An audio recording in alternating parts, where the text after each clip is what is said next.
Mumbai Pune expressway के कई turns पे मैंने ऑब्जर्व किया है, रोड्स यूं हॉरिजॉन्टल या फ्लैट होने की बजाय थोड़ी सी स्लैंटेड रहती है, और जो रेसिंग ट्रैक्स होते हैं वहां पर ये स्लैंट, ये टिल्ट काफी ज्यादा प्रोमिनेंट रहता है। तो इसके पीछे की फिजिक्स समझो।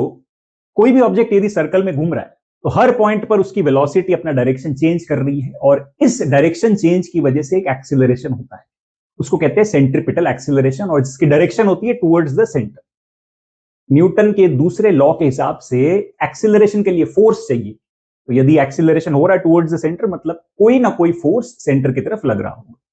Now let's move to turning. मान लेते हैं गाड़ी हॉरिजॉन्टल सर्कुलर रोड है बिना टिल्ट वाली, उस पर अगर टर्न करती है तो उसका अगेन सेंट्रिपिटल एक्सीलरेशन होगा। उस एक्सीलरेशन के लिए एक फोर्स चाहिए। उस सिनेरियो में वो फोर्स कौन प्रोवाइड करेगा? फ्रिक्शन, गाड़ी के टायर और रोड के बीच का जो फ्रिक्शन है वो प्रोवाइड करेगा centripetal force. Friction as we know उसकी एक मैक्सिमम वैल्यू होती है म्यू एन, जिसको लिमिटिंग फ्रिक्शन कहते हैं। Because friction has a maximum limit, उसकी वजह से गाड़ी की जो स्पीड है उस पर भी एक मैक्सिमम लिमिट आ जाती है। तो भाई अब बारिश अगर हो जाए तो उस केस में फ्रिक्शन थोड़ा कम हो जाता है, तो वो मैक्सिमम लिमिट और कम हो जाती है। ठीक।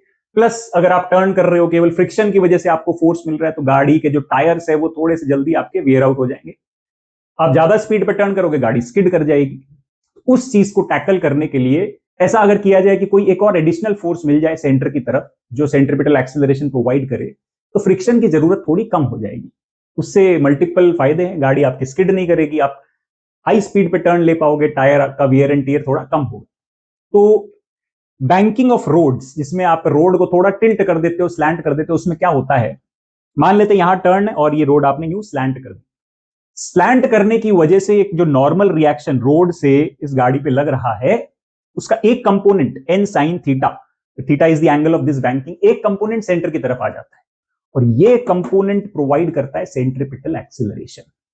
मेन इस कंपोनेंट के लिए ही बैंकिंग की जाती है कि भाई ये एक एडिशनल फोर्स अपने पास आ गया तो आप गाड़ी काफी सेफली अच्छी डिसेंट स्पीड से घुमा पाओगे। वो स्पीड कितनी होती है? एन साइन थीटा ये प्रोवाइड करता है आपको centripetal acceleration, that is mv square by are.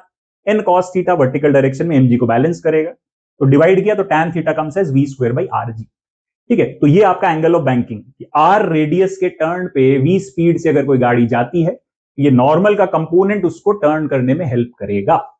अब मेरा आपसे एक सवाल है कि इस एंगल ऑफ बैंकिंग के करस्पॉन्डिंग स्पीड आ गई root R g tan theta, ये डिजाइन स्पीड है। इस एंगल वाले रोड पे अगर आप टर्न ले रहे हो तो स्पीड से आप टर्न लो। जो गाड़ी इस स्पीड से थोड़ा डिविएट करती है, इससे ज्यादा या कम स्पीड पे जाएगी, उस गाड़ी का क्या होगा? विल इट स्किड और something else will happen? Please answer in the comment section.